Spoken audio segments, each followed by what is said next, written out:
The restaurant was silent except for the faint sound of glasses being stacked and the hum of the city outside. Midnight had passed and only shadows lingered between the polished tables. At a corner booth sat a man in a plain black jacket, his face hidden beneath a simple cap.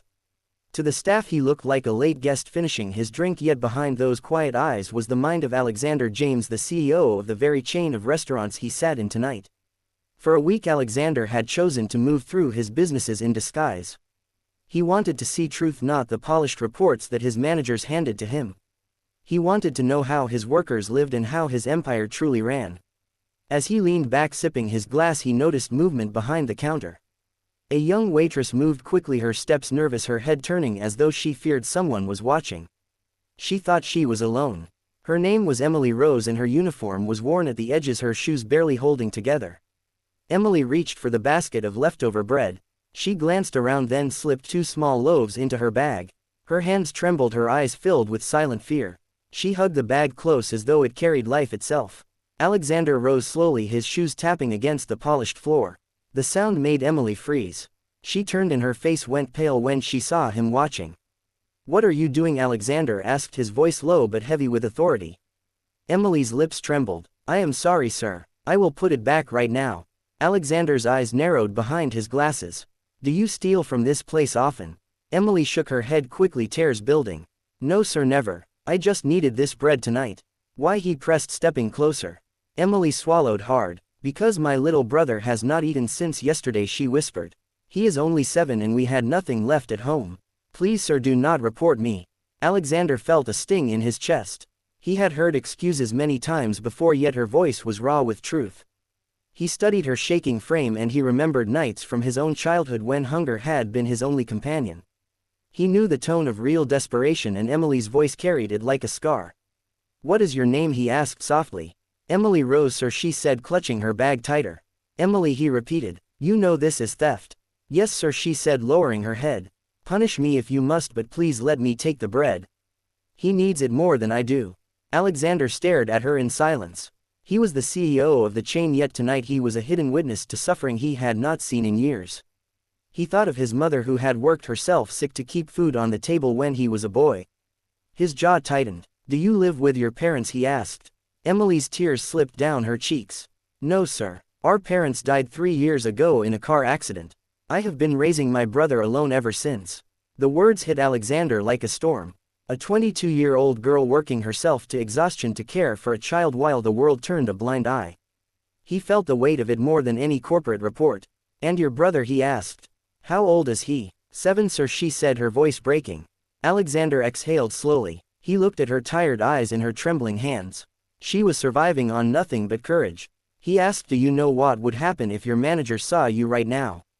"Yes sir," she whispered. "He would fire me at once." "And yet you risked it." Emily nodded. "I had no choice. He has been crying from hunger. I could not bear to watch him fall asleep like that again." Alexander closed his eyes for a moment. Choice. The word echoed in his mind. Life had given him choices when he was young, but only after his mother broke herself working for him. People like Emily had none. They were trapped by circumstance, fighting for scraps while the world judged them for weakness. Emily sank to her knees, her voice cracking. "Please sir, if you must call the police, at least let me take this bread to my brother first. Do not let him sleep hungry again." Alexander felt something break inside. He could not bear the sight of her crumbling under the weight of shame and love. He knelt down beside her, lowering his voice. "Emily, I will not call the police." She looked up stunned. Her tears caught the dim light in the empty restaurant. "But I cannot ignore what you have done either," he said. "You need help, not punishment." Emily's lips parted but no words came. She simply stared at him, unable to believe his mercy. "Take the bread home," he said firmly. "Feed your brother tonight. Tomorrow meet me here before your shift. We will talk." "Why?" she whispered, her voice fragile. "Because I want to understand," he replied. Emily wiped her tears and nodded. "Thank you sir. Thank you so much." Alexander stood and walked out into the cool night air. The city lights glowed, but his mind was darker than ever. For years he had read charts and graphs about growth, yet tonight a single waitress had shown him the truth of hunger and survival. He had come in disguise to catch slackers or thieves, but instead he had found a soul fighting against despair. As he stepped into the street, her words haunted him. "Please let me take the bread." He clenched his fists. If this was the hidden reality inside his empire, then it was time to face it. Behind the glass, Emily held her bag tight. She watched the mysterious man disappear into the shadows. She did not know his name, only that he had shown kindness where she expected ruin. She whispered to herself, I will keep fighting. I will not fail my brother. And so began the night that would change everything. One was Alexander James, a CEO in disguise seeking the truth about his empire. The other was Emily Rose, a young waitress carrying the weight of a family on her shoulders. Fate had brought them together in an empty restaurant, and neither knew that this meeting would shape both their futures. For the first time in years, Alexander felt his heart awaken. And for the first time in months, Emily felt a spark of hope. Morning sunlight spilled through the wide glass windows of the restaurant, and the staff hurried in to prepare for another long day. The air carried the scent of fresh bread and coffee, yet Emily Rose felt only nervousness as she stood outside clutching her old handbag. She had barely slept after the strange encounter with the mysterious man the night before. She had fed her little brother Daniel the bread and watched his small face brighten with joy, yet her heart was restless. Who was that man, and why did he ask her to return? Emily stepped inside, her chest tight with fear. She half expected to see her manager waiting to dismiss her, but instead she saw the same man seated at the same corner table. He wore no cap today, his hair neatly combed, his sharp features more visible. He looked powerful even in his simple clothes. She approached slowly. You asked me to come, sir. Yes, Emily, sit down, he said calmly. She sat opposite him, her fingers gripping her bag on her lap. Tell me everything, Alexander said, leaning forward. Tell me how you live, how you struggle. I want to hear the truth. Emily hesitated, then drew a long breath. I work double shifts here and sometimes at a small cafe near my apartment. Rent takes almost everything I earn. My brother Daniel needs clothes and food, and school fees I cannot always pay. Many nights I skip meals so he can eat. Sometimes I come home with nothing. Yesterday he cried until he fell asleep. I could not bear it anymore. That is why I took the bread.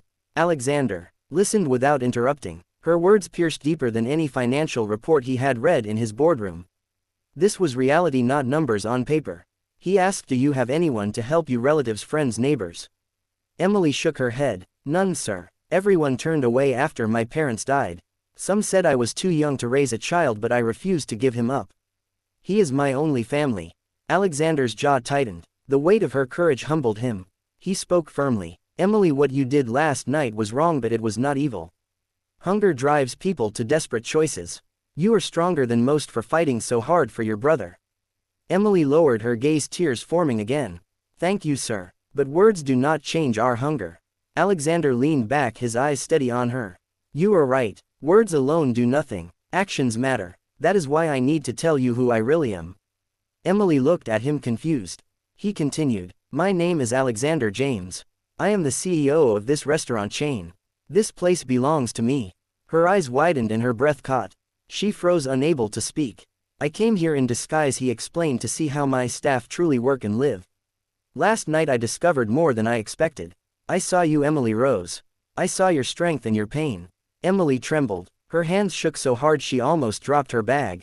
Sir, I do not know what to say. Please, if you wish to fire me, I understand. Fire you, Alexander repeated sharply. No, Emily. I did not bring you here to punish you. I brought you here because you opened my eyes. Emily stared at him in disbelief. He continued, his voice heavy with determination. I grew up poor, Emily. My mother raised me alone. I remember nights when I went to bed hungry. I swore I would never forget, but success has a way of blinding us. You reminded me of the truth. And now I will not stand by while you and your brother suffer. Tears rolled down Emily's cheeks. Sir, I cannot accept charity. This is not charity, Alexander said firmly. This is justice. You deserve better for your hard work. You will keep your job, but from today your pay will be increased. And more than that, I want to create a program for single parents working in my restaurants.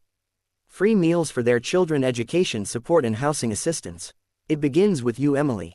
Emily gasped, covering her mouth with her hands. Her whole body shook with emotion.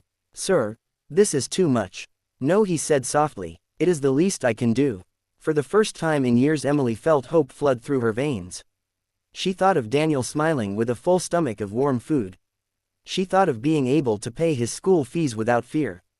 She thought of a future that was no longer built on despair. Alexander stood and held out his hand. Together we can change more than just your life, Emily. Together we can change lives for every worker like you. Emily rose, her tears falling freely. She placed her trembling hand in his. "Thank you, Mr. James. You saved not only me but my brother." He shook his head. "No, Emily. You saved me. You reminded me of who I truly am."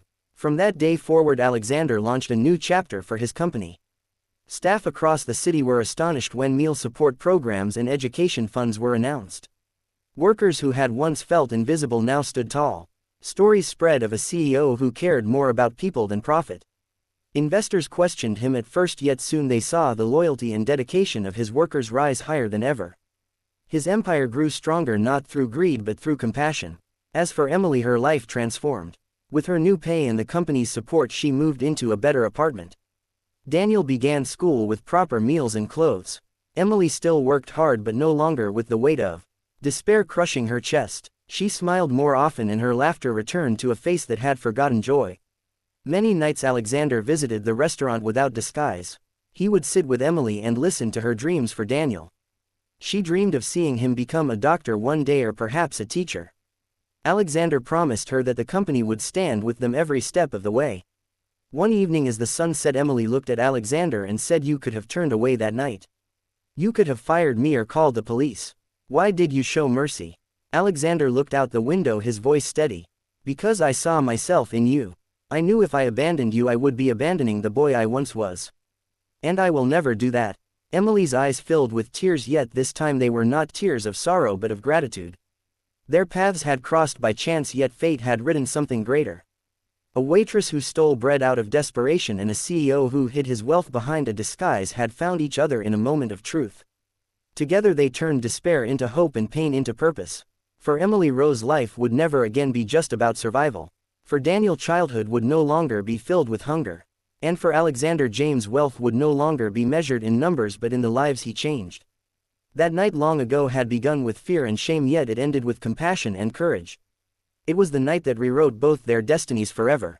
And so the story of a waitress and a CEO became not a tale of theft but a tale of redemption. A story that proved mercy can be stronger than judgment and kindness can build an empire greater than gold.